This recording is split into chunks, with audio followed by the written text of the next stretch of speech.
Bismillahirrahmanirrahim. Alhamdulillahirabbil alamin wahdahu la syarikalah. Wassalatu wassalamu ala man la nabiyya ba'da. Allahumma ya mufattihal abwab wa ya musabbibal asbab wa ya dalilal hairin. Tawakkaltu alayka ya rabbal alamin. Ufawwidu amri ila Allah. Innallaha basirun bil ibad. Assalamualaikum warahmatullahi wabarakatuh. Alhamdulillah, panjatkan syukur kepada Allah. Selawat dan salam kita sampaikan kepada Nabi Muhammad sallallahu alaihi wa alihi wasallam. Allahumma salli ala Muhammad wa ala ali Muhammad. Kita sambung pelajaran kita dengan kitab Fiqh Alam Jin. Okay, Fiqh Alam Jin. Alhamdulillah dah sebulan anda bersama saya dalam mempelajari perihal jin berdasarkan Quran dengan sunnah. Dan saya kira kenapa kita ambil tajuk ni, kerana masyarakat kita ni kalau bab mistik ni memang orang paling suka lah kan. Jadi nak tahu bab jin ini berdasarkan Quran dengan sunnah adalah dengan mempelajari kitab-kitab yang mengikut Quran dengan sunnah. Okey. Um, Siapa monitor kat sini? Mana yang lain ni belum masuk-masuk lagi ni? You holiday agaknya eh. Ni 15. Lagi belasan tu semua syahid ke? Gugur di medan pertempuran ataupun belum masuk eh. Okey. Siapa yang ada boleh message sampai ke page berapa? Saya ingat kita stop dekat page 74, betul? 74 Okey. Baik. Page 74. Again, hanya mengingatkan ini adalah pembacaan kitab. Ini bukan kursus-kursus ringkas. Kejap Ini tu betulkan internet dulu. Takut mati-mati. Betul?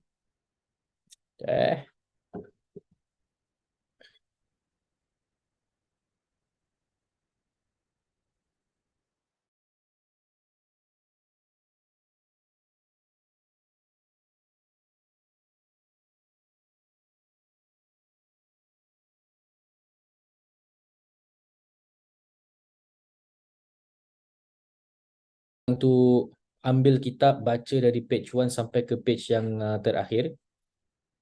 Connection unstable. Dia masih nampak unstable pula. Kejap guys. Kalau tak stable bilang saya teruskan je. Kalau tak stable just check dekat sini lah. Okay, bismillah. Page 74, lalu beliau menjulurkan tangannya seolah-olah sedang mengambil sesuatu. Selesai. Okay, ini kita dah baca page 74. Cuma khulasahkan pada pertemuan lepas bahawa Rasulullah SAW tengah solat, kemudian dia berkata sesuatu kan. Dia melaknat sesuatu. Dan bila para sahabat radhiyallahu anhum jami'an tanya, kenapa? Rupanya Iblis sedang datang membawa api yang menyala untuk dilemparkan ke muka Nabi. Lalu Rasulullah SAW mengatakan, A'udzubika mink. Aku berlindung kepada Allah daripadamu 3 kali. Kemudian mengatakan, Al'anuka bila'natillah. Aku mengutuk engkau atau melaknati engkau dengan laknat Allah. Itu salah satu cara dalam ruqyah.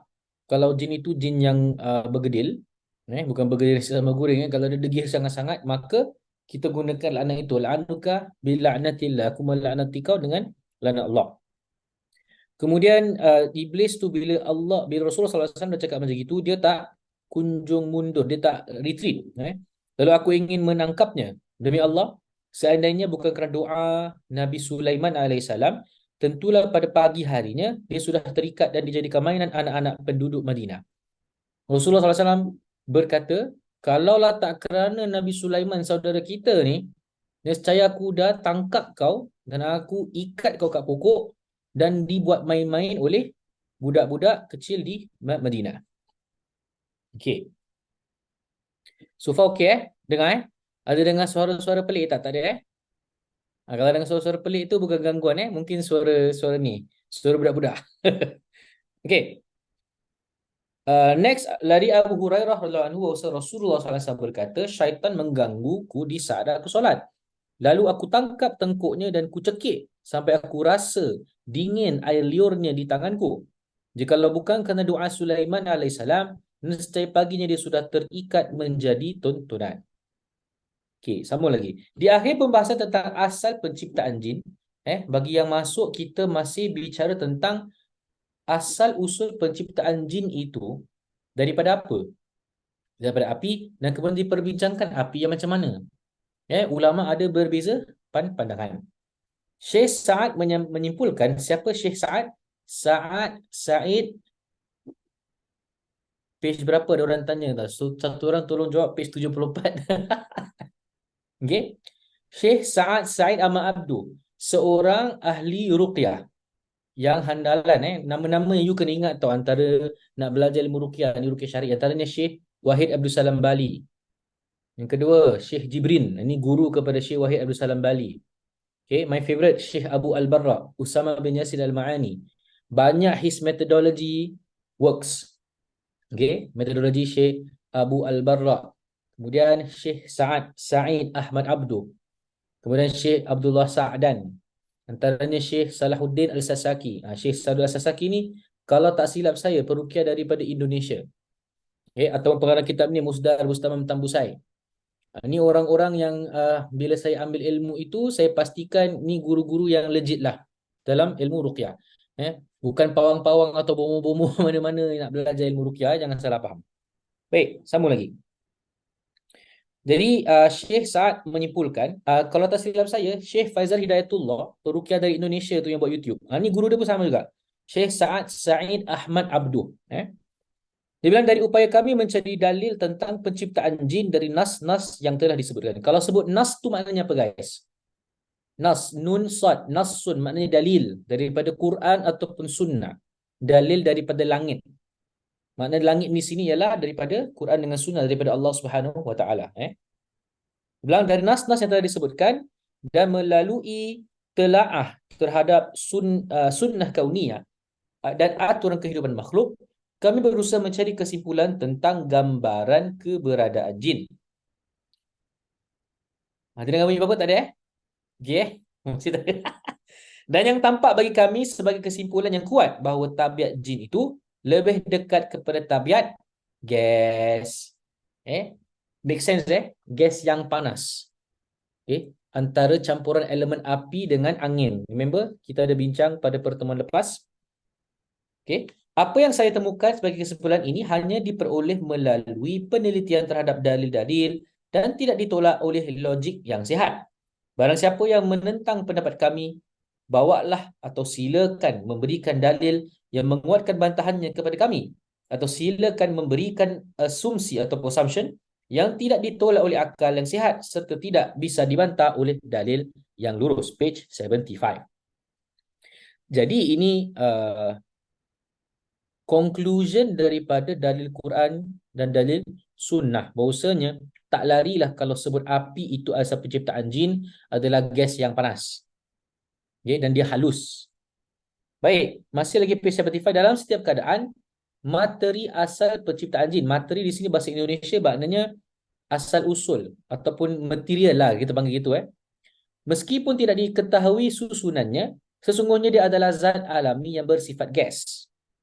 Apakah dari informasi dan asumsi yang terbatas ini, ada sesuatu yang membuat para peneliti ahli menjadi tergerak untuk membuat asumsi lain yang menjelaskan lebih detail seputar tabiat jin yang mungkin terjadi? Rahsia penting jawapan dari pertanyaan ini terletak pada 2 poin. Pertama, tabiat kerja alat imun manusia pada kondisi dirasuk oleh jin terhenti menurut apa yang kami fahami dari hakikat susunan penciptaan mereka. Cuba kita faham sikit cakap tabiat kerja alat imun manusia. Bermakna, bila seseorang itu dirasuk, immunity dia tu tak begitu, it doesn't work. Dan dia affected bila kita bacakan ayat-ayat Al-Quran. Ayat ruqyah specifically lah. Ayat-ayat ruqyah. Kedua, dia bilang tabiat obatan-obatan anti-jin akan terhenti dengan kadar yang cukup besar. Sebagaimana kami fahami terhadap efek atau faktor yang mengendalikan struktur makhluk tersebut. He's trying to explain kewujudan makhluk jin ini dapat kita fahami bila kita kata orang tu observe saat seseorang itu sedang dirasuk. Nak menerangkan keberadaan jin tu nyata, bukan tak ada. Kerana kita bincang, ada pendapat ulama mengatakan tak ada kan. Tak ada, there's no such thing as jin. And one of it is pandangan Ibn Sina. Seorang ahli medical yang Masya Allah, tapi tak percaya kewujudan jin. Again, kita menghormati ulama seperti ini, tetapi pandangan itu kami tak ambil. That's how scholars menghormati antara satu sama lain. Baik, berdasarkan penjelasan di atas, jika kita katakan bahawa tabiat jin itu adalah gas, maka biasanya ubat-ubatan yang memiliki unsur gas akan memberi pengaruh besar bagi mereka, baik pengaruh negatif maupun pengaruh positif. Barangkali inilah yang ditafsirkan oleh para tukang sihir dan sebagian para terapi spiritual dengan pengaruh bukhur, iaitu dupa atau asap-asapan terhadap kehadiran jin. Okay. Antara cara memanggil jin adalah membakar sesuatu, kemudian diniatkan untuk memanggil mereka, dan ada bacaan-bacaan yang contradicting. Ada bacaan Quran, kemudian ada bacaan seruan. Jadi opposite dia apa? Bakar bukhur yang wangi, dibacakan ayat Al-Quran. Ada macam itu. Okay. Baik bersifat positif negatif. Lalu mereka menggunakan berbagai jenis bukhur dupa sehingga jin senang dan mereka pun datang. Atau mereka menggunakan jenis bukhur yang lain sehingga jin terganggu dan mereka pun pergi, dan kadang ada yang mati. Syekh Sa'ad Said Ahmad Abdu yang mengatakan. So ini menggunakan bukhur dalam merawat orang yang ada gangguan jin atau merawat rumah sebagai contoh. Boleh tak? Boleh. Okay. Ada tak ulama yang menentang penggunaan bukhur? Maka pembacaan saya ada satu. Syekh Wahid Abdul Salam Bali, dia tidak menggunakan bukhur. Dia bilang specifically gunakan benda-benda sunnah dan jangan digunakan asap-asapan. Ini hanya sekadar pandangan beliau. Tapi kalau saya mengambil pandangan Syekh Abu Al-Bara Usama bin Yasir Al-Ma'ani, Syekh Sa'ad Said Ahmad Abdu. Okay. Banyak lagi ulama-ulama lain yang menyetujui menggunakan bukhur. Reason why Syekh Wahid tak suka gunakan benda asap, kerana bagi pandangan beliau, jin ini dalam bentuk tersebut. Tapi dalam pandangan Syekh Abu Al-Barra dan juga pandangan peribadi saya sendiri, sihir itu terlaksana dengan mengambil benda yang baik kemudian diselewengkan. Saya ambil contoh. Pernah dengar kasturi untuk tundukkan orang? Pernah dengar kasturi yang digunakan untuk tundukkan suami atau tundukkan isteri? Kasturi itu padahal sunnah, betul? Tetapi niatnya salah, pembacaannya pada kasturi tersebut adalah salah. Itu sebab jadi ramai yang tak faham sihir itu kebanyakannya menggunakan benda baik, tapi kerana niat yang tak betul dan juga disebabkan ada upacara-upacara tertentu, itu menjadi salah. Saya ambil contoh. Semua orang cakap kemenyan salah, memanggil jin. Ada betulnya kerana ahli sihir akan menggunakan kata orang tu asapan seperti kemenyan. Tapi kemenyan dalam bahasa Arab apa? Siapa dapat jawab, dia tak dapat apa-apa. Kemenyan dalam bahasa Arab luban, L-U-B-A-N. Luban ni ada namanya luban Yamani, luban daripada negeri Arab, daripada Yaman. Saya pernah bau luban Arab ataupun kemenyan dari Arab ni. Masya Allah, antara usaha setengah ulama juga untuk merawat rumah atau merawat orang. Tetapi saya tak suka bau dia.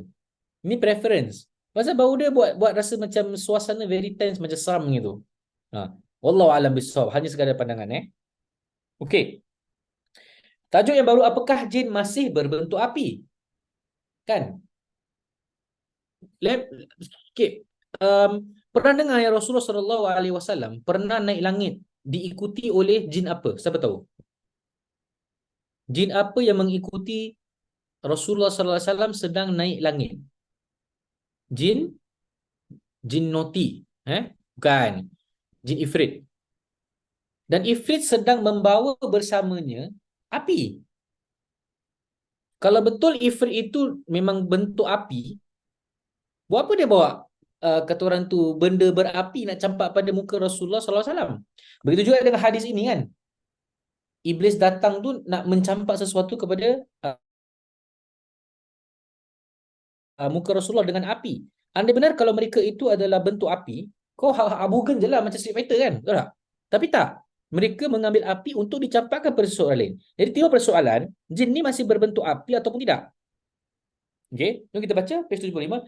Benar bahawa jin dulunya diciptakan dari api sebagaimana manusia diciptakan dari tanah.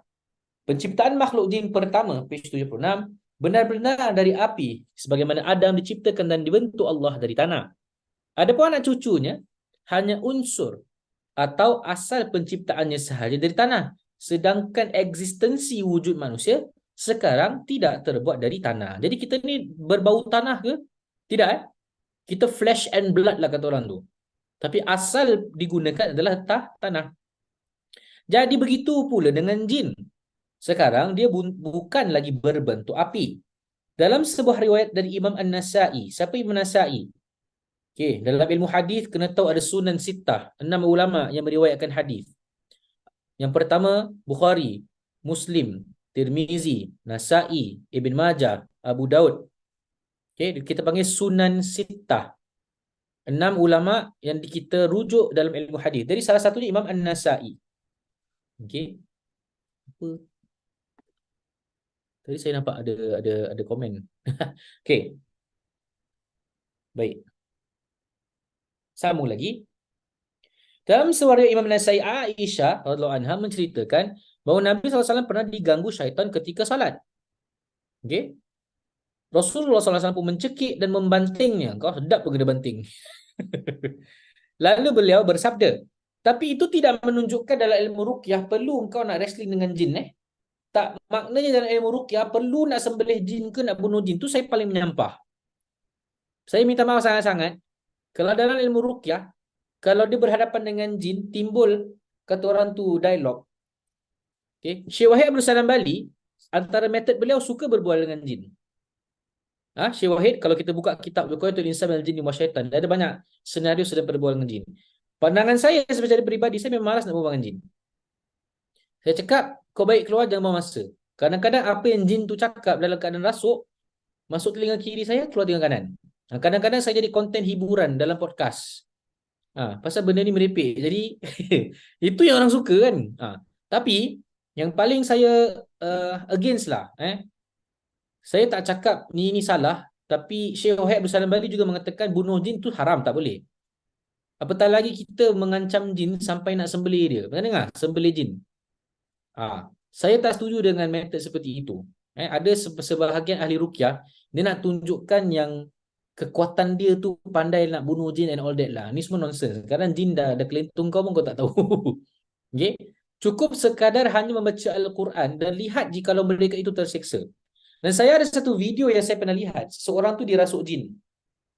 Jadi dia action jadi pendekar. Dah tua orang ni. Tapi bila saya lihat keadaan rasuknya, membuatkan saya tertanya-tanya. Dia dah pergi, wah, siapa boleh keluarkan aku? Siapa boleh keluarkan aku? Dia nak duduk, dia cari kerusi. Kalau kau betul jin, dah payah nak cari kerusi, tarik. Kau duduk je. Betul tak? So, itu membuatkan saya rasa macam, ini rasuk fake ni. Mungkin nak menunjukkan yang dia tu ada sesuatu. Wallahualam. I can be wrong. Tetapi bukan itu yang saya cari dalam ruqyah. Dalam meruqyah seseorang. Sikit sebeli jin lah. Sampai dapat hashtag apa? Jin Slayer. Macam faham je. Jin Slayer. Tapi persoalannya, pernah tak saya sembelih jin? Saya pernah eksperimen nak tengok kebenaran dia betul tak betul. Masalah jin ni mungkin percaya juga. Saya keluarkan jari, saya bilang, ni pisau. Kau nak keluar ke tak nak keluar? Oh, keluar. Lepas saya letak kat gini kan, baca surah Safat, was-safati safa. Mati. Yang kelakarnya daripada mati, dia duduk balik. Aku bedek. Kau tengok. Penipu yang jin ni. Tapi Syekh Wahid Abdul Salam Bali pernah cakap dalam kitab Wiqayatul Insan, andai dia terbunuh ini tersendiri kena efek kedegilan ingin keluar kerana tersiksa dengan Al-Quran. Bukan kita purposely nak bunuh-bunuh jin ni semua. Faham Bismillah, kita teruskan lagi. Dalam riwayat lain ketika Rasulullah dalam Isra, apa tu Isra? Naik langit beliau melihat jin ifrit mengejar dengan membawa obor api. Andaikan setan jin jahat itu masih berwujud api, nescaya Rasulullah tidak akan merasakan dinginnya lidah setan itu, tapi sebaliknya akan terasa panas. Kan hadis Rasulullah bilang kan dia cekik jin tu, kan rasa lidah sejuk kan. Kalau betul masih dalam bentuk api, mana rasa sejuk? Kan, rasa panas apa? Okay. Jadi ini perbincangan bagus Syekh Musdar ni, cara dia explain is very tahapan ilmu lah. Dan tak semua orang yang senang-senang akan duduk mempelajari benda macam ini. Kadang-kadang ada mengop-mengop, Cak Alik cabut, wassalamualaikum wassalam. Okey. Tapi tidak mengapalah. Ilmu itu hanya sesuai bagi mereka yang mencari. Baik, sambung lagi. Jin ifrit pun tidak perlu obor api untuk mencelakakan Nabi kerana dirinya sendiri adalah api. Penjelasan di sinilah kalau masih dalam bentuk api. Diceritakan dalam kitab Luqtul Marjan fil Ahkamil Jan, karya karangan Imam As-Suyuti, bahawa Abu Al-Wafa Ibn Aqil mengisahkan dalam kitab Al-Funun. Kitab Al-Funun pun juga kena baca juga. Tapi dia punya bahasa very tinggi ya. Perlu baca dia punya khulasa, dia punya penjelasan. Ada orang bertanya tentang jin. Katanya Allah telah memberitakan tentang jin bahawa mereka berasal dari api. Dia juga memberitakan bahawa lemparan bola api dapat membakar mereka. Jadi bagaimana api dapat membakar api? Lalu dia menjawab, sesungguhnya Allah menggolongkan syaitan dan jin kepada api sebagaimana manusia digolongkan kepada tanah. Padahal maksudnya adalah bahawa asal penciptaan manusia itu dari tanah, bukan hakikat keberadaan manusia berbentuk tanah. Meskipun dulu Adam AS itu terbuat dari tanah, demikian pula jin dulu asalnya adalah api. Dalilnya hadis Nabi SAW yang telah disebutkan di atas. So penjelasan very straightforward. Asal penciptaan mereka adalah api, tetapi dalam bentuk sekarang apakah 100% api? Tidak. Okay. Syekh Said Ahmad Abdul, sekali lagi nama Syekh ini disebut. So you know how this scholar of Ruqyah is mentioned many times. You guys can cari buku dia tau. Syekh Said Ahmad Abdul, dia banyak kitab. Kalau satu kitab yang Syekh Abu Al-Barra, Usama bin Sulaiman, saya ada beli satu kitab nama dia Ensiklopedia Sihir. Engkau tebal buku macam gini, semua pasal sihir. Okay, dia terangkan dari hukum sihir itu apa, jenis apa, zaman Roman apa sihirnya, zaman Babylon apa sihirnya. Oh, memang detail lah. Okay. Sambung lagi menyebutkan bahawa dalam dua hadis yang diriwayatkan Abu Darda dan Abu Hurairah di atas tentang iblis melemparkan api kepada Nabi Muhammad SAW dan syaitan yang mengganggu beliau ketika solat. Terdapat beberapa poin yang boleh dijadikan dalil bahawa jin itu telah mengalami perubahan dari penciptaan asalnya dan tidak lagi dalam bentuk api.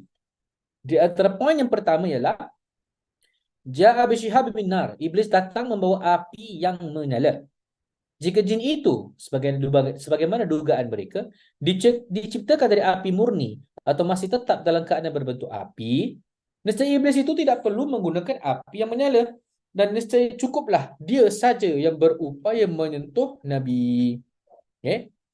Ni dia re-explain. Jadi benda ni nak dikukuhkan lah. Kita bawa satu dalil, kita bawa satu pandangan, mesti dalil kukuh, mesti yakin.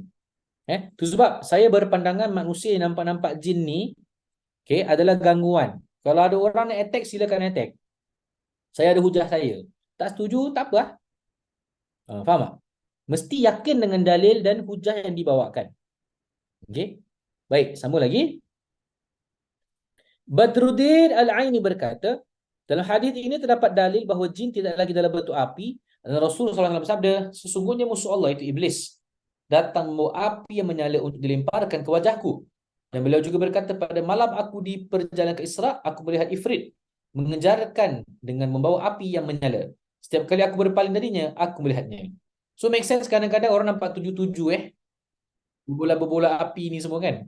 Rupanya memang jin-jin ni memang gunakan api untuk attack orang.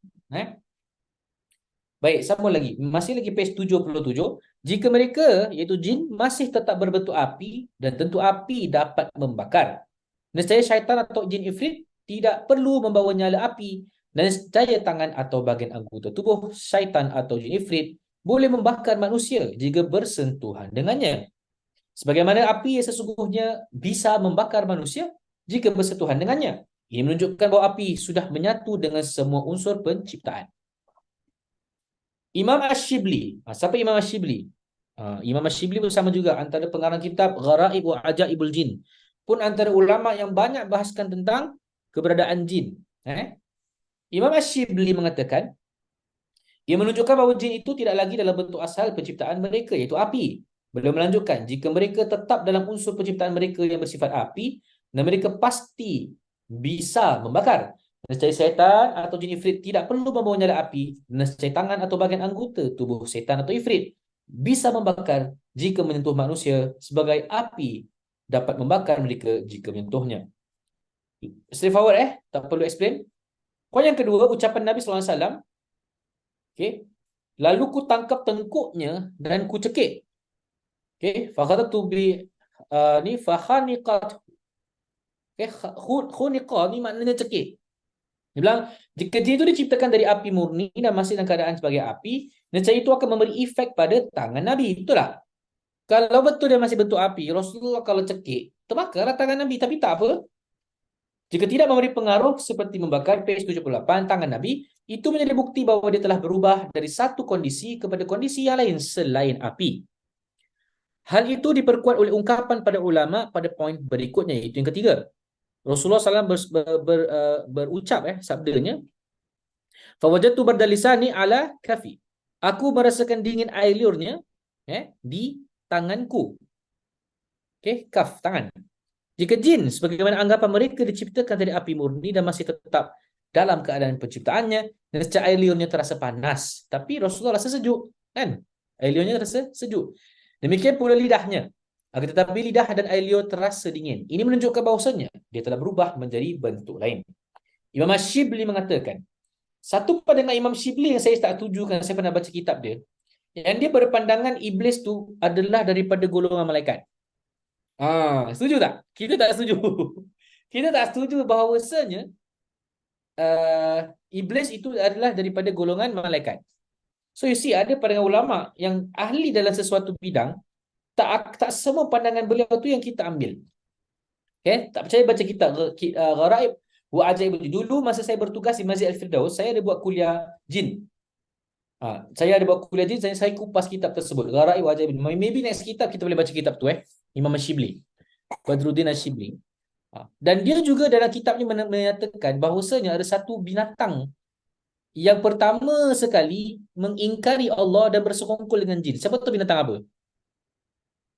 Agak-agak siapa tahu binatang apa? Dia bilang binatang naga, dragon.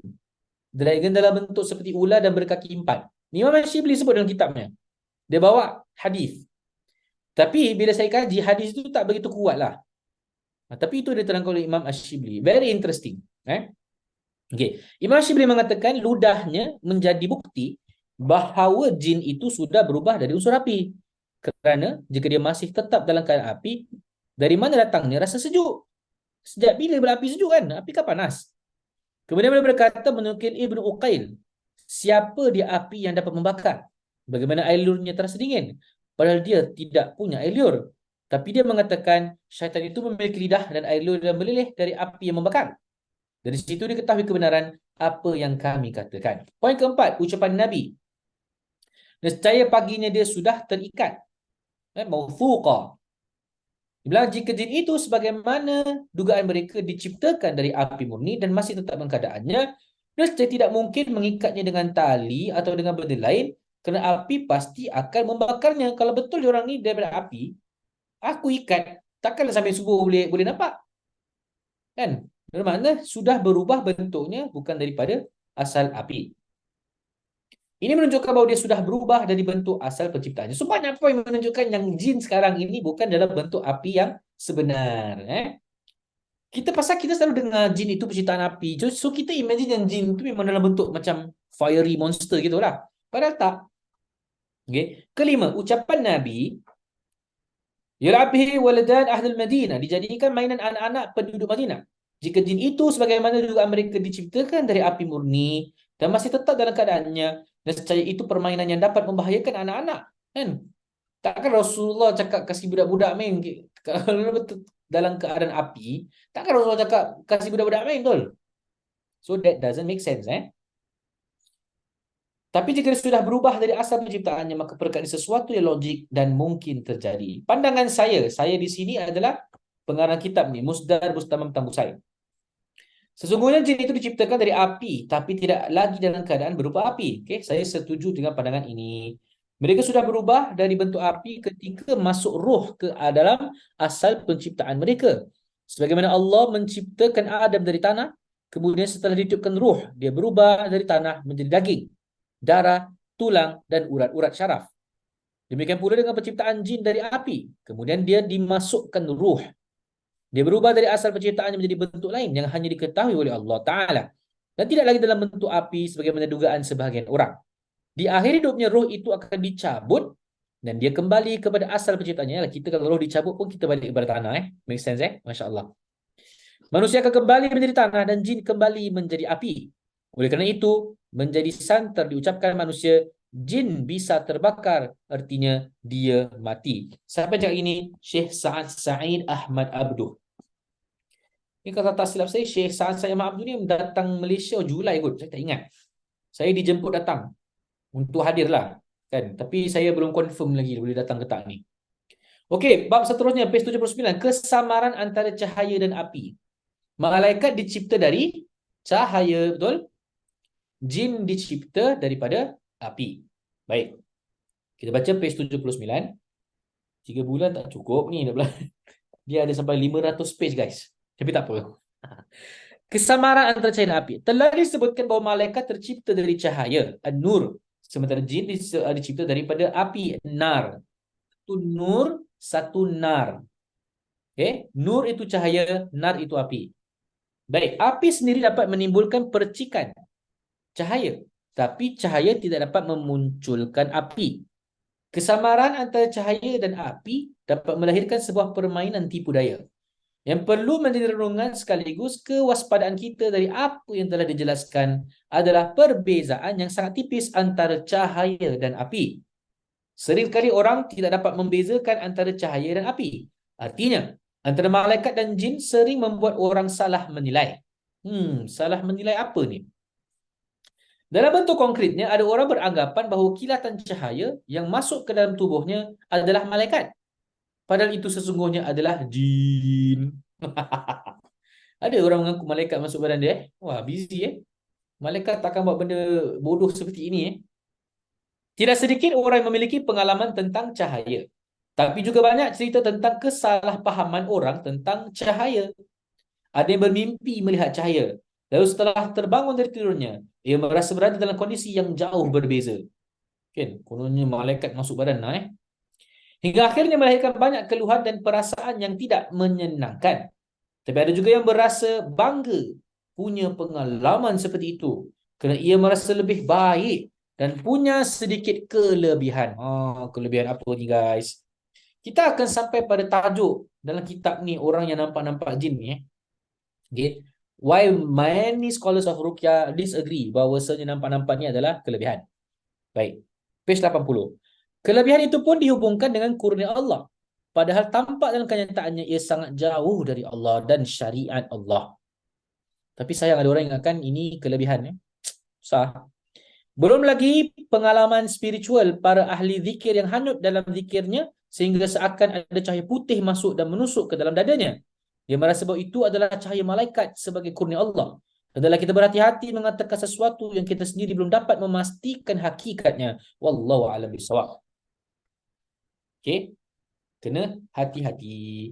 Begitu pula halnya dalam realiti kehidupan masyarakat. Kita sering tertipu dengan penampilan seorang yang tampak suci seperti malaikat, tapi ternyata bersifat syaitan. Siapa tu? Kita beranggapan bahawa dia adalah seorang kiai atau ustaz. Ternyata dia adalah sekutu syaitan, aka dukun. Atau nama famous sekarang, uskun. Ustaz dukun. Kau buka YouTube tu memang banyak. So, itu sebab kalau jadi ustaz berbuat bab dukun, tak ada orang yang nak pangkar. Semua agree. Melainkan orang macam saya lah mungkin. Kita akan komen lah, memberikan komen. Tapi kalau kita cakap pasal hak, ramai dukun-dukun akan aktif punya. Jadi saya kira tak apalah. Kita dalam jalan yang hak, kita bawa Quran dengan sunnah, kita cuba dakwah kepada orang-orang yang dekat dengan kita dari segi ahli keluarga dulu. Tapi kalau orang tak boleh nak paksa, nak macam mana? Kalau orang tak terima. Baru-baru ni saya baru rawat satu klien. Dia kena gangguan sampai dia sangka dia disihir. Saya tanya, siapa yang cakap awak kena sihir? makcik saya. Okey, makcik awak ni rawat macam mana? Taklah dia pakai ilmu dia, dia tahu yang sihir tu adalah bekas suami saya. I was like, what? For me, it's hashtag reflect lah. Dia cakap, siapa yang mensahihkan apa yang dia nampak? Imam Syafi'i bilang, kalau orang-orang macam ini, tu persaksian dia tu terbatal. Melainkan kalau dia ini seorang Nabi dan seorang Rasul. Begitu macam mana Imam Syafi'i very strict. Kau jangan sembarang-sembarang cakap. Kerana hanya Nabi dan Rasul mempunyai kelebihan itu. Tapi, kalau para Nabi dan Rasul pun tak akan ada kelebihan itu, melainkan Allah izinkan. Ini kan pula engkau yang hamba manusia biasa yang even tak solat, cukup pun tak solatnya pun longak-rongak, tiba-tiba ada kelebihan seperti ini. So you rasa is from siapa? From Allah? Yes, from Allah, tapi namanya istidraj, adalah takut kalau sihir je. Baik, sambung lagi. Faktanya memang masyarakat sulit membedakan antara ustaz dan dukun, antara kiai dan paranormal. Demikian juga antara pengubatan yang syar'i dengan yang syirki, iaitu mengundang unsur syirik. Asal pakai serban, boleh membaca Al-Quran dan pegang tasbih dianggap pengobatan Islam. Guys, okay. Let me give you one clue. Korang buka YouTube, kan? Saya sebut, you tengok, you nilai sendiri. Syar'i ataupun tidak. Okay, nama rawatan dia ni, rawatan Sunan Kalijaga. Perawat dia tu, nama dia kata silap saya, Tabib Ahmad. Dia bukan ustaz lah, cakap dia tabib. Awak pergi tengok video dia, awak tengok sendiri, nilai sendiri. Apakah ini cara pengobatan yang betul? Yang paling pelik, ada perawat lain, Fatihah je. Fatihah dia pun turun terbalik. Tapi yang sibuknya dia tu nak hadirkan jin berbual dengan jin. Pas saya cakap, Ruqyah bukan magic show. Ruqyah bukan seperti itulah. Okay. Padahal dalam praktiknya belum tentu sesuai syariah. Bahkan yang terjadi masyarakat sering tertipu. Jika tidak merasa tertipu, dia justru melaksanakan pengkultusan terhadap ustaz yang menerapinya. Na'udzubillah min dzalik. Apa maksud pengkultusan? Jadi cult follower. Macam awak semua lah cult follower Ustaz Rub. Taklah gerau kan? Maksud di sini ialah cara-cara rawatan yang pelik-pelik yang menjadi followers. Okay. Baik, page 80. Pandangan Talmud yang menyesatkan. Talmud ni apa guys? So Talmud merupakan salah satu kitab agama Yahudi yang menjadi pedoman mereka selain Taurat. Okay. Bahkan kedudukan Talmud lebih suci dari kitab Taurat. Padahal Talmud adalah kumpulan dari ucapan-ucapan doktrin para rabbi Yahudi. Sementara Taurat sebelum mengalami intervensi atau campur aduk orang Yahudi merupakan firman Allah yang diturunkan kepada Nabi Musa AS. Dalam Talmud terdapat banyak ajaran sesat seperti merendahkan, menghina Allah. Betul-betul. Saya pernah belajar bab ni. Menganggap orang Yahudi lebih baik dari yang lain dan pelecehan terhadap para nabi-nabi. Okay, dalam kitab Talmud ataupun kitab yang lain tu mengatakan para nabi tu buat dosa. Saya kasih satu contoh lah. Saya dengar, saya naik marah lah. Dia bilang Nabi Lut minum arak, mabuk. Nabi Lut minum arak. Dia tengah mabuk tu, kan dia buat zina dengan anak-anak dia, maka keluarlah keturunan-keturunan nabi-nabi terkemudian. Astaghfirullahaladzim. Memang tak boleh lah cakap Nabi macam itu kan. Di antara kesesatan yang tidak boleh ditolerate adalah pernyataan Talmud seperti seputar syaitan dan malaikat. Okay, what does Talmud say about syaitan dengan malaikat? Page 81. Di dalam Talmud ini katakan Allah menciptakan setan-setan pada hari Jumaat ketika sedang gelap gelita. Dan dia menciptakan mereka tanpa jasad dan pakaian kerana hari Sabtu sudah dekat. Okey. Okey, tak apalah. Again, kita menghormati je lah konten dia. Tapi kita tak bersetuju. Itu kita kena faham. Kerana lari dengan pandangan agama. Profesor Muhammad Al-Sharqawi dalam catatan kakinya mengatakan, berdasarkan ajaran khurafat ini, mereka mengklaim Allah menciptakan langit dan bumi selama 6 hari. Lalu dia letih. Tuhan boleh penat dan mengambil cuti pada hari ke-7 atau hari Sabat. Sabat namanya hari Sabtu. Sabtu ni Sabat lah daripada hari kemuliaan orang Yahudi. Dengan demikian Allah tidak sempat membuat tubuh dan pakaian bagi para setan. Okey. Dari riwayat lain dijelaskan bahawa mereka diciptakan tanpa jasad sebagaimana hukuman atas keinginan mereka agar manusia diciptakan tanpa jasad. So guys, kadang-kadang ada pemahaman agama yang sesat ni. yang tak ada unsurnya daripada Quran dengan Sunnah dan kita anggap ni sebahagian daripada agama. Macam mana? So berhati-hatilah. Okey. Saya bawakan satu contoh lah. Hadis yang palsu. Yang mengatakan ada ciptaan yang namanya sebuah cahaya yang menangis. Kemudian dari tangisan dia tu, ciptaan cahaya tu, terjadilah ciptaan-ciptaan yang menjadi. Jadilah planet, tapi daripada cahaya. Dia bilangnya daripada dalil hadis. Hadis tu palsu, guys. Kan? Hadis palsu. Macam mana? Sedangkan Allah cakap dalam Al-Quran, Allah ciptakan segala-galanya. Dia cakap dia daripada nur. Tak kan? Kenapa teragungkan sangat? That's why, do your homework. Whatever I say, jangan ikut 100% membabi khinzir. Jangan Tapi, do your homework also. Cari dalam Quran dengan Sunnah. Okey. Sama lagi. Tentang asal penciptaan syaitan menurut Talmud, dijelaskan bahawa syaitan itu ada beberapa jenis. Sebagian mereka diciptakan dari campuran air dan api. Oh, serius ah? Sebagian lain diciptakan dari udara dan sebagian lain diciptakan dari tanah. Oh, syaitan tanah. Ni Talmud ni kita tak setuju dengan ni Sedangkan roh mereka diciptakan dari materi yang terdapat di bawah bulan. Dan materi itu hanya baik untuk penciptaan mereka sahaja. Okey. Yang lebih parah, Talmud mengatakan bahawa sebagian syaitan diciptakan dari Nabi Adam. I'm speechless, guys. Sebagian syaitan diciptakan dari Nabi Adam. Sebab setelah Adam dilaknat oleh Tuhan, dia enggan menggauli isterinya, Hawa, agar tidak terlahir darinya keturunan yang tidak baik. Pada saat itulah datang dua wanita dari bangsa syaitan dan langsung digauli oleh Adam. Astaghfirullahaladzim. Tak bingat kau dengar macam ni? Nabi Adam berzina dengan dua syaitan. Masuk akal? Sehingga dari hubungan itu terlahirlah anak-anak syaitan. Nabi Adam juga pernah menggauli syaitan perempuan bernama Lilith. Lilith. Dekat sini letak Lilith. Selama 130 tahun lamanya. Kau tak bingat? Astaghfirullahaladzim. Begitu pula Hawa pernah disetubuhi oleh syaitan sehingga melahirkan anak-anak syaitan. Oh. Aduhai. Pernyataan Talmud ini jelas merendahkan kedudukan para nabi-nabi dan isteri mereka. Nabi Adam berzina, Siti Hawa berzina, boleh masuk akal. Berzina dengan jin pula tu. Sekejap, I'm taking few seconds to breathe. Okay, dah breathe. Inilah sebagian ajaran Talmud yang jelas-jelas tidak beradab. Selain itu masih banyak ajaran-ajaran Talmud lainnya yang lebih parah kesesatannya. Page 82 dari apa yang telah disebutkan. Ini semua sebenarnya merupakan gambaran karakter asli mereka yang menaruh benci kepada Tuhan dan bersimpati kepada iblis ataupun syaitan.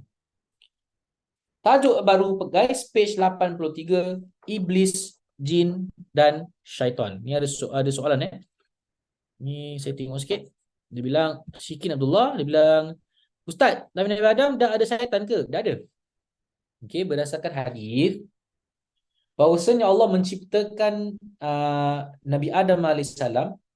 Okey. You buka surah Baqarah. Surah Baqarah dia bilang dalam page 5 tak silap saya.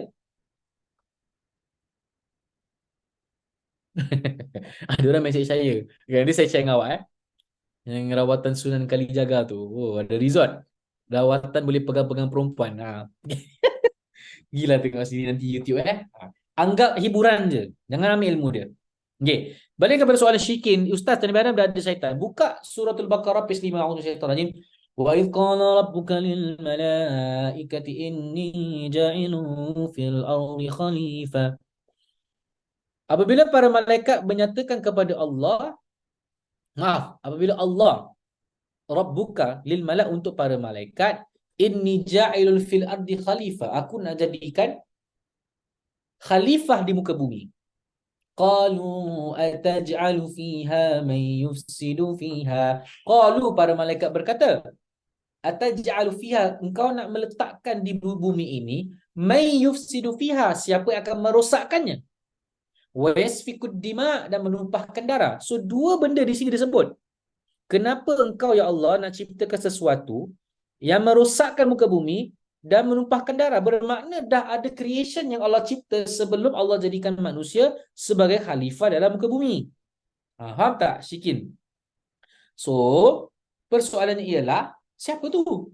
Golongan apa tu yang ada? Itu yang kalau kita baca kitab Imam Ash-Shibli, Gharaibu wal Ajaibul Jin, okay, tentang kewujudan uh, jin yang soleh, yang namanya Azazil. Okay. Sebagian ulama menolak kalimah Azazil ni.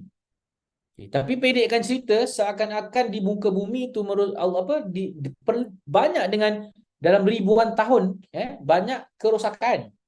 Maka Allah perintahkan agar bangsa-bangsa di situ, iaitu bangsa jin, yang melakukan kerosakan agar dihapuskan je, melainkan mereka-mereka yang bersembunyi. Jadi yang bantu Allah untuk hapuskan makhluk-makhluk jin yang buat kerosakan tak lain tak bukan si iblis ni lah.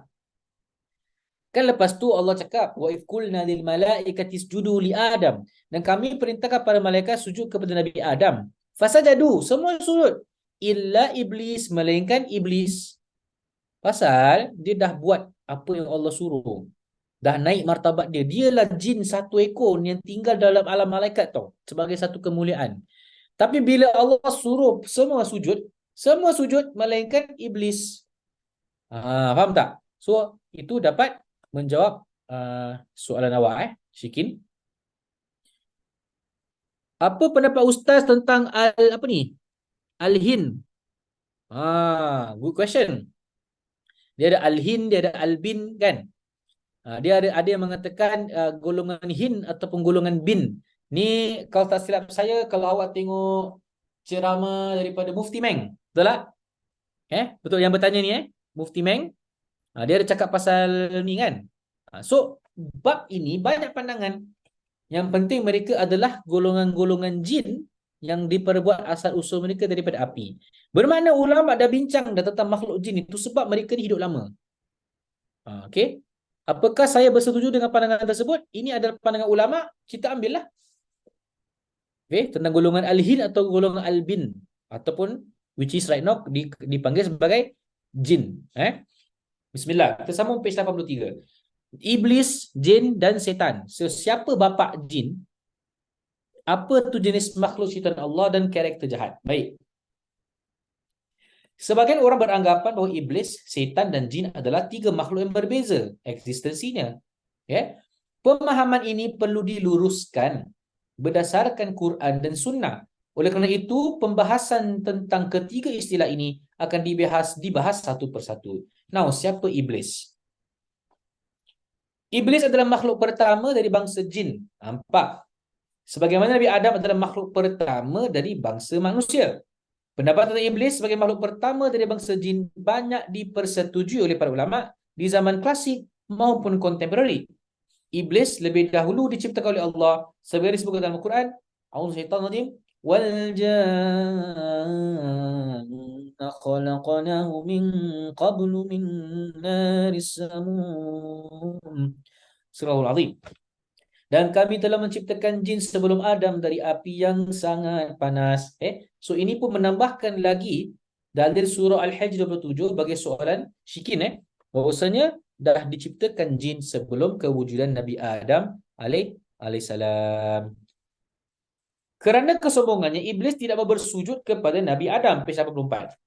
Dan perlu difahamkan di sini, saya pernah baca kitab tafsir Ibnu Kathir, kalau tak silap saya, perintah Allah untuk sujud kepada Nabi Adam bukan sujud tundukkan ni tau, dahi ke tanah, bukan.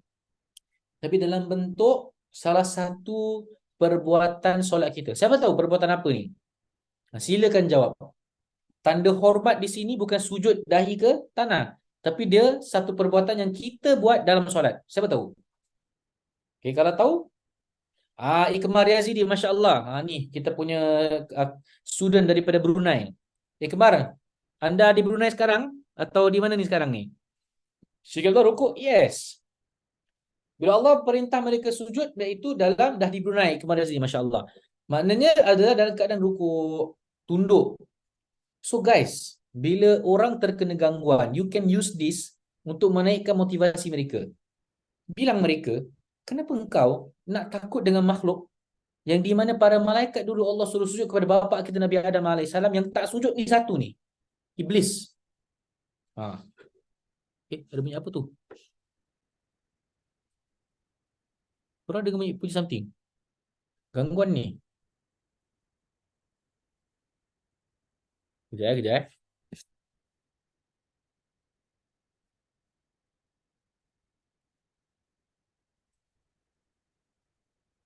Oh, astagfirullahalazim. Okay, kejap I'll be back kejap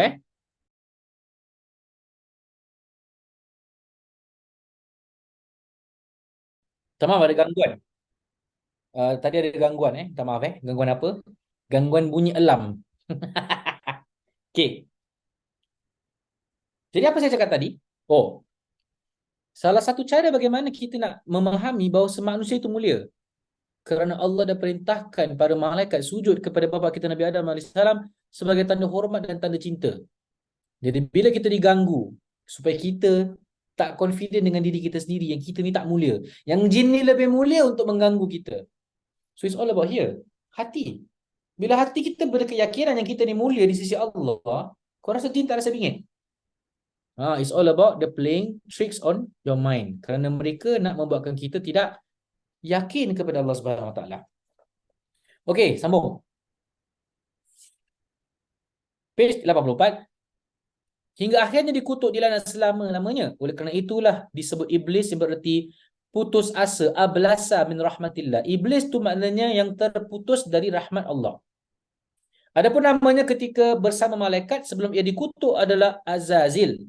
Kan? Nampak? Page 74. Badruddin Ash-Shibli. I told you. Dalam kitab Gharaib wa Ajaibul Jin. Dia bilang nama iblis sebelum ini Azazil.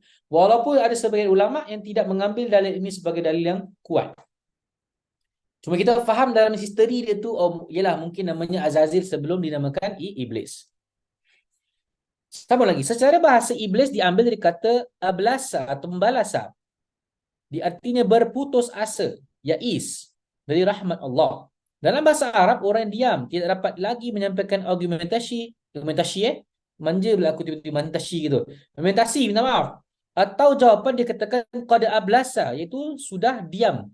Contoh, kalau dalam bahasa Arab, dia jidal tu maknanya debate. Tu tak dapat jawab. So, orang Arab akan mengatakan qad ablasa. Dia tak boleh jawab lagi dah. Kalau penggunaan kalimah ablasa dalam bahasa Arab. Okey. Bismillah. Sambung lagi.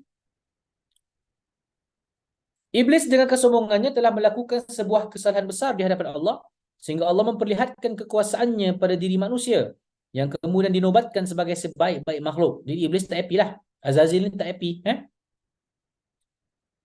Semua argumentasi iblis tidak berdaya melemahkan kekuasaan Allah. Sehingga ia berputus asa. Tapi iblis meminta kepada Allah agar diberi kesempatan untuk melakukan penyesatan terhadap manusia sampai hari kiamat. You see, kenapa, ini poin nombor 2 kenapa Allah izinkan iblis panjang umur untuk menyesatkan kita? Kerana Allah nak membuktikan kepada iblis yang ciptaan aku iaitu manusia boleh kalahkan kau. Kerana kau sombong, mereka boleh mengalahkan kau juga. Tapi ternyata ramai di kalangan manusia pun terjatuh juga dengan bisikan syaitan. Masya Allah. Okay. Para pelajar sekalian, saya lupa ada break. Ada admin dah mesej saya. Jangan lupa ada break. Sih. Dah nak pukul 10 dah. Okay guys, 5 minutes break boleh? 5 minutes. InsyaAllah kita sambung lagi. Tajuk tengah best ni pasal iblis. Kenali musuh anda. Okay, sekian. Assalamualaikum warahmatullahi wabarakatuh. We'll be back in 5 minutes.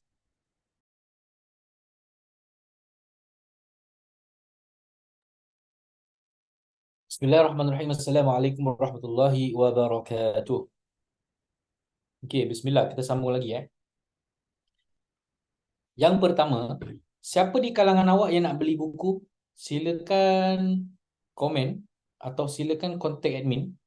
Saya ingat nak buka order lagi lah kitab Fikih Alam Jin ni. Buku ni yang saya order direct daripada pengarang kitab ni, Syekh Musdar Bustamam Tambuzai.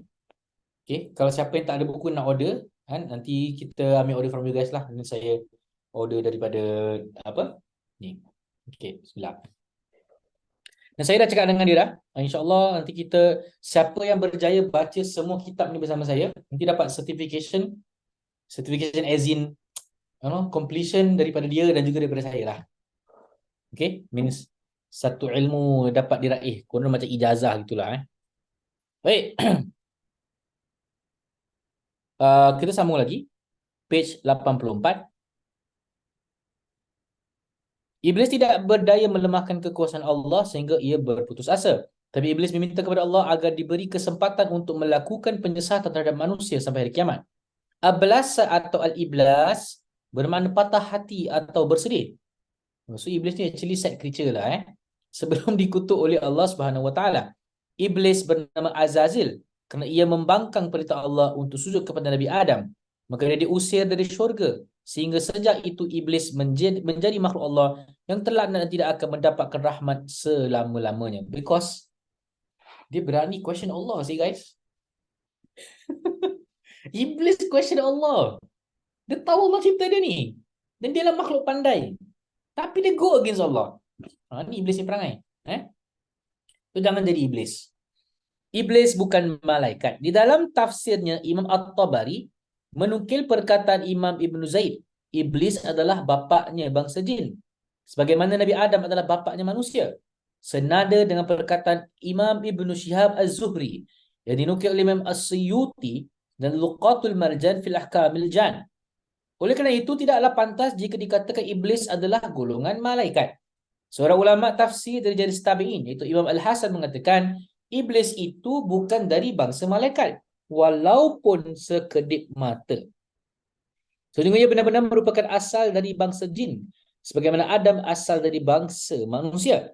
Jadi Iblis adalah bagian dari bangsa jin yang membangkang perintah Allah, sebagai dijelaskan dalam Al-Quran surah Al-Kahfi ayat ke-50, ayat 50. Ba'da a'udzu billahi minasyaitonir rajim. وَإِذْ قُلْنَا لِلْمَلَائِكَةِ اسْجُدُوا لِآدَمَ فسجدوا إلا إبليس كان من الجن ففسق عن أمر ربه. Surah Al-Azim. You see Allah sebut, dan ketika kami berkata kepada malaikat, sujudlah kamu kepada Adam. Lalu mereka pun sujud kecuali iblis, ia adalah dari golongan jin yang kemudian membangkang perintah Tuhannya. Pendapat yang mengatakan bahawa iblis adalah bangsa malaikat merupakan pendapat yang lemah. Pendapat ini diriwayatkan dari Muhammad ibnu Ishaq, dari Khalad bin Atha, dari Taus. Ibnu Abbas pernah berkata, sebelum iblis melakukan kemaksiatan, pembangkangan, ia merupakan golongan malaikat yang bernama Azazil. Ia adalah penduduk bumi dan malaikat yang paling sungguh-sungguh dan paling alim sehingga membuatnya sombong. Khalad yang terdapat dalam sanad ini ternyata daif, sebagaimana yang terkait oleh kitab Ad-Du'afa Al-Kabir karya Imam Al-Uqayli. Okay? So, siapa yang cakap iblis adalah malaikat adalah pandangan yang sangat-sangat lemah. Ibnu Kathir, siapa kenal Ibnu Kathir? Dia ada kitab besar, itu Tafsir Ibnu Kathir. Okay? Ini salah satu buku yang wajib you guys beli, ada kat dalam rumah. Tafsir Ibnu Kathir, dia 30 juzud, memang besar. Boleh baca, fahamkan ayat Al-Quran tu tafsir-tafsirnya apa. Ibnu Kathir menunjukkan pendapat As-Suddi dalam tafsirnya, ketika Allah, ni orang tanya, dan ketika kami berkata, sorry Ustaz, kami su, very good. Do you know dia ada plural of numbers dengan plural of respect? Saya kasih contoh. Those of noble bloodline, orang-orang yang keturunan raja, do they identify themselves as me atau I? No. They identify themselves as we. We referring to who? Dirinya dan segala kerajaannya. Faham tak? So dalam Al-Quran dia sebut, dan kami memerintahkan kepada para malaikat. Kami di sini adalah Allah satu dengan segala kerajaannya. So that's called plural of respect. Faham Dia bukan plural of numbers, plural of respect. So Nur A, harap jawab your soalan. Very good question. Okay, jadi sama-sama kita faham. Karena ada orang tanya kan, kenapa Allah sebut diri sebagai kami? Rupanya kami ni as plural of respect. Okay. Ada orang bercakap, maknanya Allah dengan para malaikat cipta. Malaikat tak ada kena dengan penciptaan. Hanya Allah Subhanahu Wa Taala dirinya sahaja. Baik, sambung lagi. Ketika Allah selesai menciptakan apa saja dia kehendaki, page 85, maka dia bersemayam di atas arash. Bersemayam di atas arash maknanya berada di atas arash. Lalu Allah menjadikan iblis masuk dalam jajaran malaikat yang bertugas di langit dunia. Ada satu kelompok dari malaikat itu yang disebut jin. Sesungguhnya mereka disebut jin kerana mereka adalah penjaga syurga, jannah. Okey, jin jannah. Dengar dulu pendapat dia dulu. Sementara iblis dengan malaikat-malaikat yang bersamanya juga termasuk penjaga syurga. Lalu muncul keyakinan dalam dirinya seraya berkata, Allah tidak memberikan semua ini melainkan kerana kelebihanku dari seluruh malaikat-malaikat itu. Ketika kesombongan itu terbersit dalam dirinya, Allah mengetahuinya. Ini page 78 Ibnu Kathir. Oleh Ibnu Kathir, riwayat ini dikatakan sebagai salah satu bentuk kisah Israiliyat. Ada cerita dalam tafsir Ibnu Kathir, tetapi diberitahu ini adalah kisah Israiliyat. Apa makna Israiliyat? Riwayat daripada orang-orang Kristian dan orang-orang Yahudi. So kita tak boleh ambil dalil mereka lah, kita kena ambil dalil daripada Quran dengan Sunnah. Okay. Dikatakannya menyandarkan isnad kisah ini kepada para sahabat telah masyhur diketahui dalam tafsir As-Suddi. Di dalam tafsir tersebut banyak terkandung kisah-kisah Israiliyat. Barangkali sebahagian kisah itu merupakan sisipan, mudraj, bukan perkataan para sahabat atau mereka mengambilnya dari kitab-kitab terdahulu. Jadi, apakah argument daripada sini? Maknanya dua pandangan lah. Pandangan yang mengatakan iblis itu malaikat dan pandangan iblis itu bukan malaikat, iblis daripada jin. Of course kita bersetuju dengan pandangan iblis itu jin bukan para malaikat, kan? Kita lihat arguments mengenai perkara ini. Pertama, sebagaimana dijelaskan dalam Quran surah Al-Kahfi, bahawasanya iblis ada dari golongan jin. Golongan jin bukan malaikat sebagai dapat dipahami jelas. Quran cakap iblis kana minal jin. So how can we say dia ni adalah malaikat? Kan? Ingat, Quran mengatasi minda kita dengan sunnah Nabi SAW. Kedua, iblis mempunyai keturunan nasab atau anak cucu, zuriat, sebagaimana dijelaskan dalam surah Kahfi. Sementara malaikat tidak menikah, apalagi berketurunan. Malaikat tak kahwin, guys. Tak ada jantina pun. Tapi iblis berjantina dan kahwin, kan? So how can you say iblis tu malaikat? Malaikat tak akan beranak. Gitu. Mereka tidak ada jenis kelamin. Malaikat tak ada kelamin tau. Tak ada male female tau. Lelaki-laki dan perempuan sehingga tidak ada jalan bagi mereka berketurunan alias berkembang biak. Poin nombor 3. Malaikat adalah makhluk Allah yang maksum. Malaikat tak buat salah, guys. Iblis buat salah. Then how can you say iblis itu daripada malaikat? Dan tidak pernah melakukan kemaksiatan atau pembangkang. Sementara iblis merupakan makhluk Allah yang membangkang berdasarkan surah Kahfi tadi. Poin keempat, iblis diciptakan dari api, sedangkan malaikat dari cahaya. Doesn't make sense. How can you say iblis is malaikat sedangkan malaikat diciptakan daripada nur? Iblis diciptakan daripada nar. Dan yang kelima, para malaikat adalah utusan-utusan Rasul Allah berdasarkan surah Fatir. Sedangkan iblis bukan Rasul. Allah sebut iblis tu dah dilaknat tau. Tapi malaikat ni adalah Rasul-Rasul Allah. Maknanya messengers lah. Doesn't make sense. Kontradik. Kerana misinya adalah menyesatkan manusia. Sedangkan Rasul memiliki misi mulia, itu memberi petunjuk dan bimbingan. Analogi iblis yang salah. Page 87. Imam Hasan al-Basri pernah mengatakan, qasa iblis wa awwalu min qas. Iblis telah melakukan analogi dan dia orang pertama yang buat analogi. Muhammad ibn Sirin juga pernah mengatakan, yang pertama sekali melakukan qiyas analogi adalah iblis. Matahari dan bulan tidak disembah kecuali dengan analogi. Dalam menetapkan hukum, majoriti ulama menggunakan qiyas analogi sebagai salah satu dalil syar'i setelah Quran, as-sunnah dan ijma' ulama. Tapi ada sebagian ulama menolak qiyas sebagai dalil hukum. Salah satu alasan mereka adalah bahawa qiyas merupakan dalil yang digunakan iblis untuk menolak sujud ke Nabi Adam ketika diperintahkan Allah. Ungkapan Imam Al-Hasan Al-Basri dan Ibn Sirin di atas salah satu gambaran sebuah pendapat yang mengatakan iblis adalah pelopor pertama qiyas. Kelompok yang menolak qiyas adalah salah satu dalil hukum adalah An-Nizamiyah, Al-Zahiriyah dan sebagai sektor Syiah. Ni dicakap pasal apa ni? Guys, kita Ahlussunnah wal Jamaah, kita tahu hujah dalil kita pertama Quran. Lepas Quran, Sunnah, lepas sunnah, ijma' ulama'. Betul? Yang keempat apa? Qiyas. Apa benda tu qiyas? Saya ambil contoh. Kenapa drug itu haram? Kerana drug dikiaskan, okay? Pasal dalam Al-Quran tak cakap pasal drug haram kan, betul tak? Tapi kenapa drug tu haram?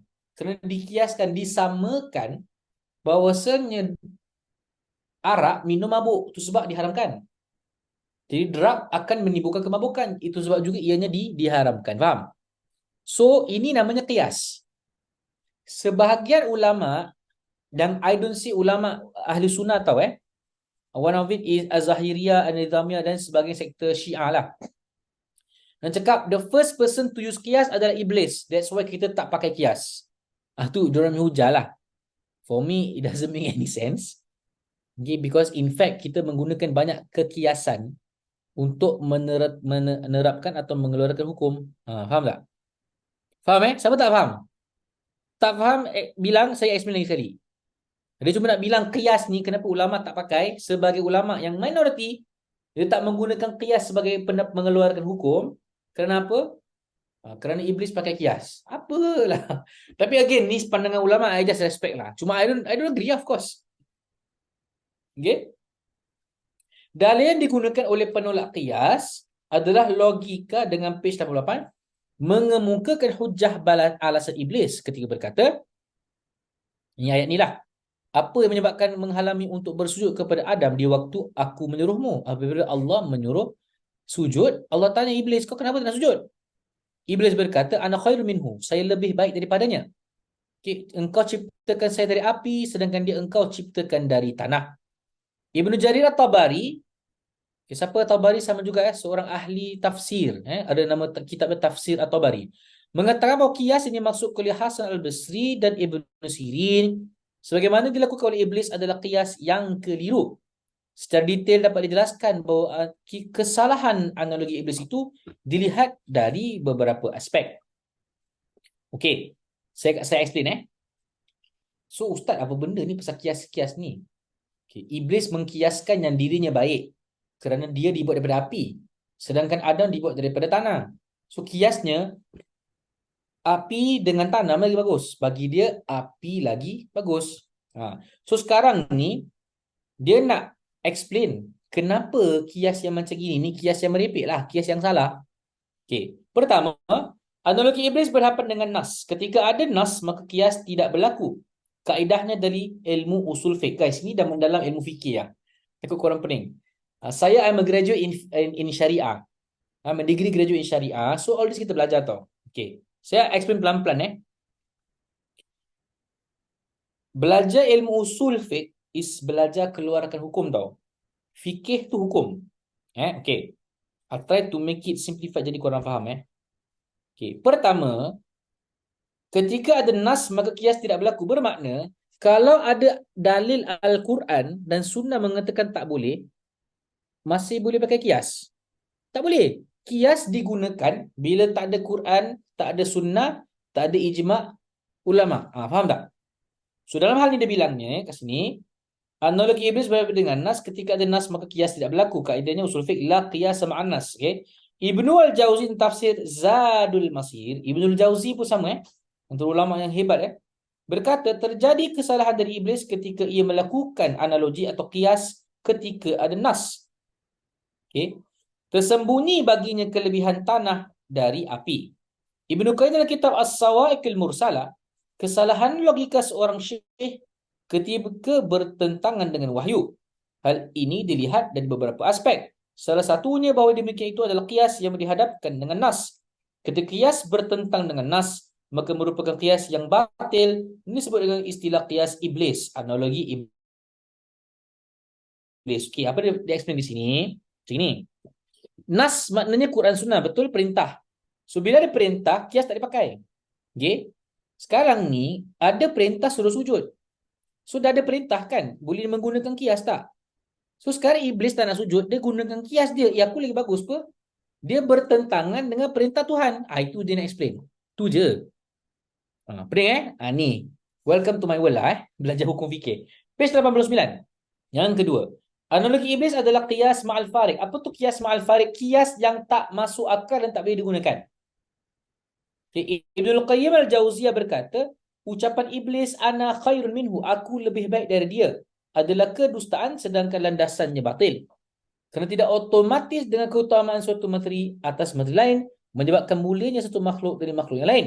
Sebab Allah bisa saja menciptakan satu makhluk yang paling mulia dari materi yang tidak mulia, melebihi makhluk yang diciptakan dari materi yang mulia. Ini merupakan kesempurnaan kudrah kuasa Allah Subhanahu wa taala. Now, Ibnul Qayyim al-Jauzi mengatakan, dia punya kias ni tak masuk akal. How can he be so sure yang bila Allah cipta tu berdasarkan dia punya original essence? Contoh, kalau api dengan tanah, so yang membuktikan lebih bagus adalah tanah ke? Atau yang membuktikan lebih bagus adalah api ke? Allah kalau nak cipta sesuatu yang lebih baik, dia tak ada logika kat situ. Betul tak? Contoh. Dalam dunia sekarang, kaya dengan miskin, rasa siapa lagi bagus? Kemungkinan orang kaya lah, banyak duit pun. Tapi Allah cakap, bukan pasal kekayaan kau. Kau mati pun tak bawa kekayaan. Jadi yang bawa adalah takwa. So, apa yang bagus di sisi Allah, tak sebenarnya bagus di sisi penciptanya. Faham? Itu yang dia nak cakap. So, Iblis mengkiaskan kononnya asal penciptaan dia baik. Sedangkan pada sisi Allah adalah ketakwaan. Faham? Okay. Okay, poin ketiga. Analogi Iblis adalah kias yang didasari zon. Okay. Ketika Iblis memandang bahawa asal penciptanya api lebih mulia dari asal penciptaan Adam, sesungguhnya tidak lebih dari sebatas zon, dugaan semata. Okay, what is zon? Zon ni adalah sangkaan yang belum dasarkan kebenaran. Dia macam ini, dia ada hakikat. Hakikat ni bermakna yang nyata lah, fact. Dia ada zon. Zon ni belum tahu dia punya factual. So dalam hal ini, Iblis menggunakan his zon, his sangkaan yang bukan fact. It's not a fact that api tu lebih baik daripada tanah, but is his sangkaan lah. Itu zon namanya. Ketika Iblis memandang bahawa asal penciptaan api lebih mulia dari penciptaan Adam, sesungguhnya tidak lebih dari sepatah dugaan. Pada hakikat yang sebenarnya bahawa tanah lebih mulia dari api tidak diketahui oleh Iblis. Sebagaimana akan disebutkan bahawa karakter tanah lebih baik dari api. Di antara karakter tanah antara lain menetap, kuat, tempat tumbuhnya berbagai macam tumbuhan, tempat tinggal manusia dan sebagainya. Sedangkan karakter api adalah lemah, mudah terombang ambing, dihembus angin, memusnahkan dan sebagainya. Okey. Saya explain Kenapa Iblis sangka yang api lebih baik dari tanah? Sedangkan daripada tanahlah muncul life. Betul? Allah sendiri cakap dalam Al-Quran, tanah tu kering, Allah berikan air dan tanah tu mengeluarkan life. Iblis tak keluarkan life, atau api tak keluarkan life. Api sifatnya destruktif. So kalau kita lihat daripada memberi manfaat, you rasa api ke tanah lebih bagus? Tanah lah. Api tu memusnahkan, betul tak? So ini pandangan ulama. You see benda gini pun ulama very careful to give their views. That's why I like to read books and dengarkan pandangan ulama. It's so beautiful, Masya Allah. Okay. Settle? So sekarang ni bab kias dah settle. Now, membela Iblis gaya orientalis. Okay guys, siapa tu orientalis? Orientalis adalah those who are experts in Islam but they are not Muslims. Saya ambil contoh dekat University Oxford, there's kata orang tu people who are experts in comparative religion. Dan this professor, dia boleh berbual pasal pelbagai agama dan dia tahu pasal Islam. Tapi dia bukan Muslim. So we somehow panggil dia orang ni jenis orientalist. Faham Okay. Membela Iblis gaya orientalis. Pembelaan terhadap Iblis tampak jelas dari beberapa tokoh sekular di Indonesia seperti Nurholis Majid yang mengatakan bahawa Iblis adalah makhluk paling bertauhid dan ia dibuktikan dengan keengganannya untuk sujud kepada Adam. Okay. Apa yang nak explain ni macam ni? Korang pernah dengar ilmu-ilmu yang mengatakan yang Iblis tu sebenarnya baik. Diorang mengagungkan Iblis. Because dia tahu ilmu dia tu begitu tinggi, tu sebab dia tak nak sujud kepada Adam kerana tahu Adam tu jahil. Bila kita dengar macam gini, seakan kau mengagungkan iblis kan? Konon rahsia dia tu korang tak faham. Rahsia dia ialah kenapa iblis tak nak sujud? Kerana iblis kenal diri dia. Ni merepek lah. Ni usaha-usaha iblis juga nak kasih kita otak korap lah kita. Senang cakap. Okay. So this person Nurholis Majid ni mengatakan iblis adalah makhluk paling bertauhid. Dan itu dibuktikan dengan keengganannya untuk sujud kepada Adam. Kerana menurut pandangannya iblis hanya mau tunduk dan sujud kepada Allah. Cik, aku tak nak sujud, aku hanya sujud kepada Allah, aku tak akan sujud kepada Adam. Padahal dia dibincangkan di sini, sengaja Allah minta untuk sujud supaya rendahkan keegoan. Kerana Allah tahu iblis ni tengah ego. Kerana dia rasa dia baik ada sikap takabur dan sombong. Bukan pasal dia tak nak sujud selain daripada Allah Subhanahu Wa Taala. Hai, pening kepala kan? Dan fahaman seperti ini guys, ada, especially bagi mereka-mereka yang belajar ilmu sihir. Kerana mereka kena agungkan iblis. Dengan taktik apa? Taktik buat iblis kesian. Iblis is the victim. You know, apa nonsense lah. Okay, sambung lagi. Apakah Nurholis Majid mengikur Helmut Ritter yang mengatakan iblis adalah penganut monotheism sejati yang kemudian diaminkan oleh Anne-Marie Schimmel. Syekh Mustar kira buat homework dia lah. These people yang cakap iblis pembawa real monotheism. Apa tu monotheism? Okay, kita monotheist. Monotheist. This ni T-H-E-I-S-T. Dah masuk lah. Technical term yang pening-pening ni. Nak belajar kan? Tak apa. Buka minda sikit. So there are people who are atheist. Apa tu atheist? Yang tak percaya Tuhan, tak percaya agama. Kita monotheist. Okay.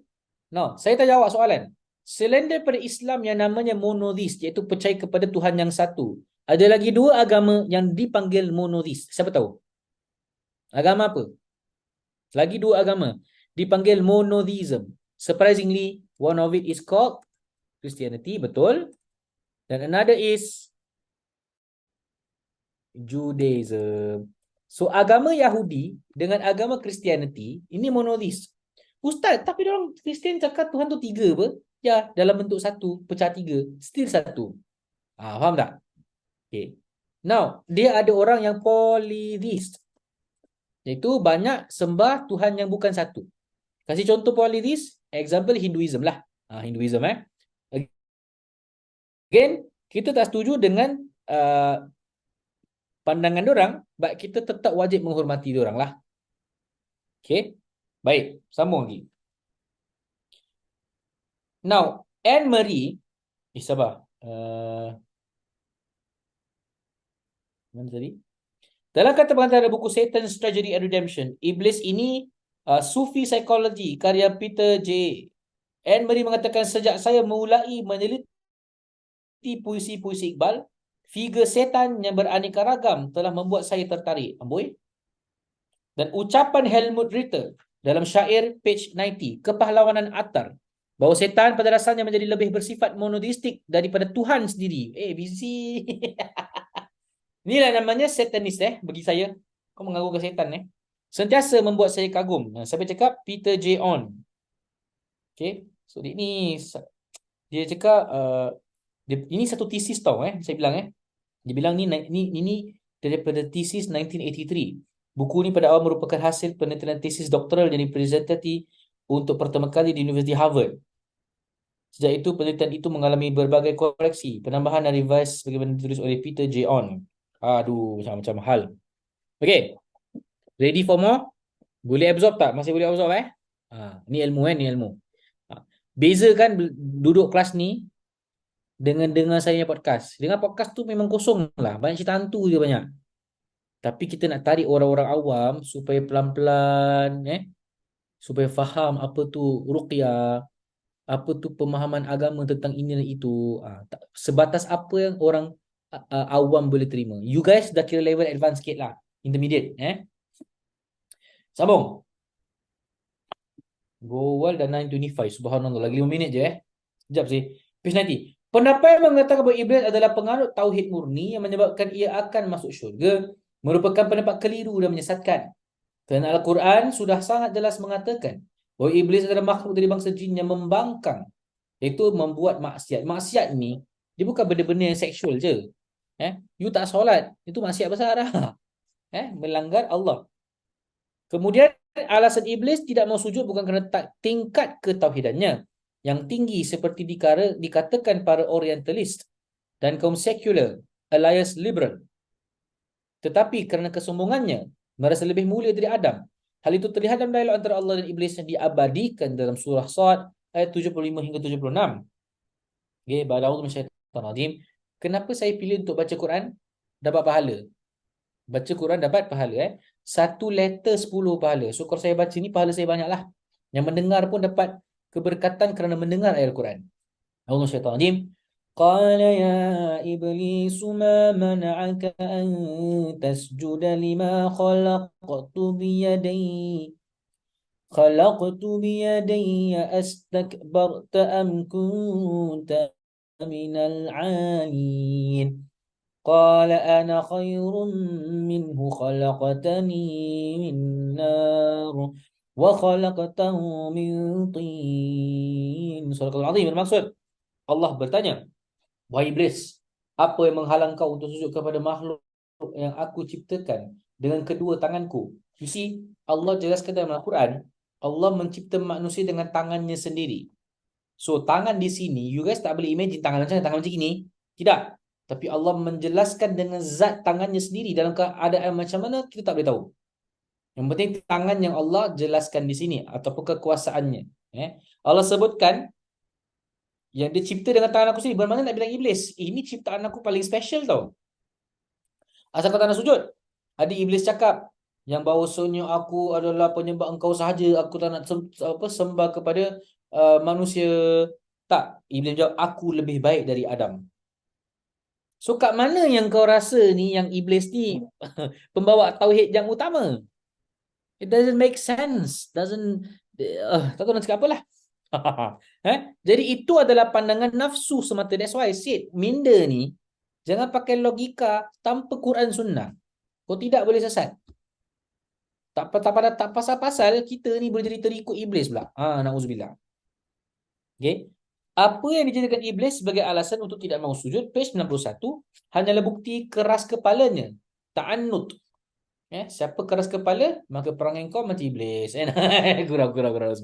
Okay. Kerana angkuh, sombong dan semata-mata enggan serta dengki. Jadi tidak benar apa yang dikatakan oleh kaum orientalist, bahawa iblis adalah penganut monotheism yang memiliki tauhid tingkat tinggi. Tak pasal-pasal in the end kau jadikan iblis sebagai pegangan kau. That's what's happening right now in this world, guys. Bagaimana kumpulan-kumpulan sesat tu boleh buat ajaran sesat? It's because of iblis punya power lah ni. Okay. Dalam kitab Akabul Marjan, karangan Imam Ash-Shibli, ini ada kitab Imam Ash-Shibli, menulis bab 24 fi takabbur iblis an sujudu li Adam, tentang kesombongan iblis untuk sujud kepada Adam. Beliau menjelaskan bahawa ulama sepakat bahawa ketidakpatuhan iblis untuk sujud kepada Nabi Adam kerana sifat takabbur atau kesombongannya. Hanya saja mereka memperdebatkan sebab kesombongan iblis tersebut. Dengan kata lain, mengapa iblis merasa dirinya tidak pantas sujud kepada Adam. Syekh Badruddin Imam Ash-Shibli, ni Imam Ash-Shibli nama dia Badruddin, menyebutkan bahawa ada beberapa pendapat mengenai sebab kesombongan iblis sehingga ia enggan sujud. Beliau menukil perkataan Ibnu Jarir yang menyebutkan bahawa para ulama salaf dan generasi sahabat dan tabi'in memiliki pendapat yang berbeza-beza dalam masalah ini. Bermakna sekarang ni kita nak bincang, apa pasal iblis tak nak sujud? Ada jawapan-jawapan yang berbeza. Dan para pemurid sekalian, dah pukul 9.30. Okay, last. Saya habiskan page ni lah. Okay, mana dia? Sekejap lagi. Okay. Pendapat yang diriwayatkan Imam Ad-Dahhak bahawa iblis merasa dirinya berjasa membunuh jin-jin yang bermaksiat kepada Allah dan melakukan kerusakan di bumi. Mana tadi, siapa tadi yang tanya tadi? Shikin. Is Shikin? No, it's not Shikin. Ada Shikin, you ask. Ada ke jin sebelum dijadikan Nabi Adam? So ini jawapan yang pertama. Ulama menerangkan bahawasanya bila muka bumi ini penuh dengan dosa dan jin ini membunuh satu sama lain, Allah perintahkan untuk bunuh je jin-jin ni semua. Yang jadi ketua adalah Azazil ataupun iblis. Faham? Kemudian Allah memberikan hadiah kepada Azazil untuk dia menetap di alam langit. Dan dia bukan malaikat, dialah jin yang dimuliakan duduk di alam langit. Dan Allah sebut Allah nak jadikan satu khalifah di muka bumi. Iblis rasa jealous. Faham? Okay. So ni part 1. Point number 1, kerana merasa dirinya berjasa membunuh jin-jin yang bermaksiat kepada Allah dan melakukan kerosakan di bumi.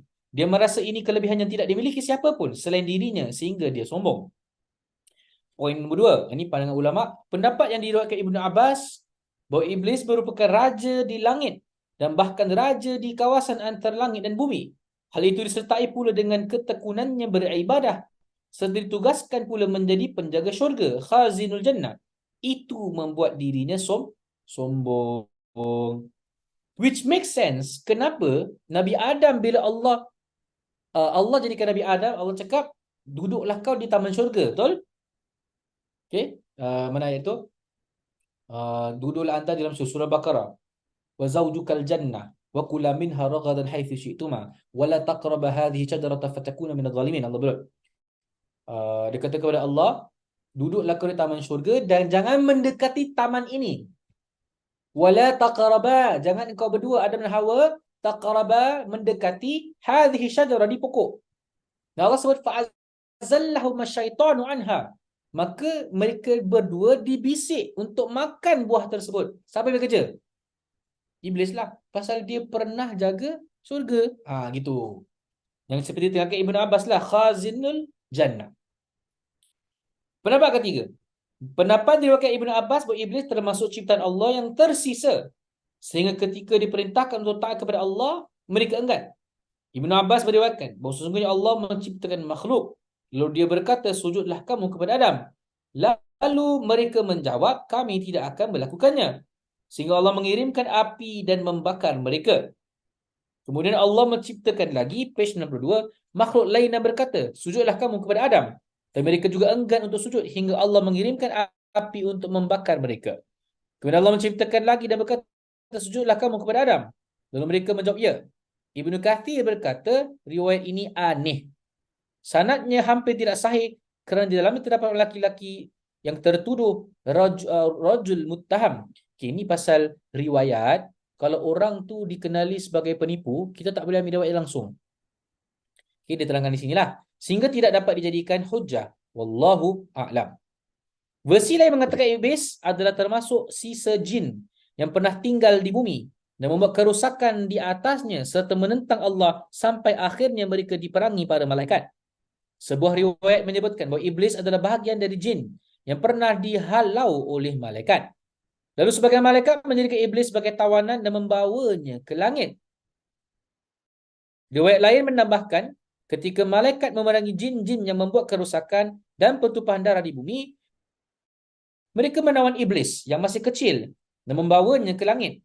Selama berada di langit, ia ikut beribadah bersama mereka. Tapi ketika para malaikat diperintahkan untuk sujud kepada Nabi Adam, iblis enggan untuk melakukannya. Okay, banyak pendapat dengan saya qila, katanya yang dapat dilihat dalam kitab Akamul Marjan. Namun, pendapat yang disebutkan di atas sudah mewakili pendapat lain dan dianggap punya jalur periwayatan. Manakah di antara pendapat itu yang kuat? Abu Ja'far, sebagaimana dinukil Imam Ash-Shibli, mengatakan pendapat yang pertama, yang paling utama adalah dibenarkan dalam saat ini adalah apa yang disebutkan oleh Allah. Dan ingatlah ketika kami berkata kepada malaikat sujud kepada Adam, lalu mereka sujud kecuali iblis. Ini adalah termasuk golongan jin, lalu ia mendurhakai perintah Tuhannya. Boleh jadi kedurhakaannya terhadap perintah Allah disebabkan oleh kerana dirinya bahagian dari golongan jin itu. Boleh jadi pula kerana ia merasa bangga dengan ketekunannya beribadah kepada Allah, sehingga ia menjadi raja di langit dan penjaga syurga. Dan boleh jadi juga disebabkan oleh perkara lain. Tidak diketahui masalah itu secara pasti kecuali dengan hadis yang dapat menguatkan hujah. Dan kami tidak memiliki hadis seperti itu. Perbezaan pendapat pun terjadi dalam masalah ini sebagaimana telah kami sebutkan. Page 87. So, which pandangan yang kuat? Saya mengambil pendapat yang mengatakan A, B dan C saya somehow tolak lah. Kerana riwayat itu begitu pelik. Dan tak masuk akal. Wallahu ta'ala alam bisawab. Next week, page 93. InsyaAllah Okay. Macam banyak lagi Masya Allah, Masya Allah. Okay. Dia pertengahan tu saya baru terbuka tadi. Jin ada kebolehan membunuh. Betul ke jin boleh membunuh? Wallahu taala alam bisawab. Nanti kita kena baca sampai ke pertengahan. Okey. Sekian saja pada hari ini, kita akhiri dengan tasbih kafarah dengan surah Al-Asr. Subhanakallah bihamdika asyhadu an la ilaha illa anta astaghfiruka wa atubu ilaik. Bismillahirrahmanirrahim. Wal asri innal insana lafi khusr illa alladhina amanu wa amilus solihat wa tawasaw bihaqqi wa tawasaw bisabr. Jumpa anda minggu depan. Sekian, wabillahi taufiq wal hidayah. Wassalamualaikum. Notification. Oh, okey okey. Sekian saja, wabillahi taufiq wal hidayah. Wassalamualaikum warahmatullahi taala wabarakatuh. See you next week.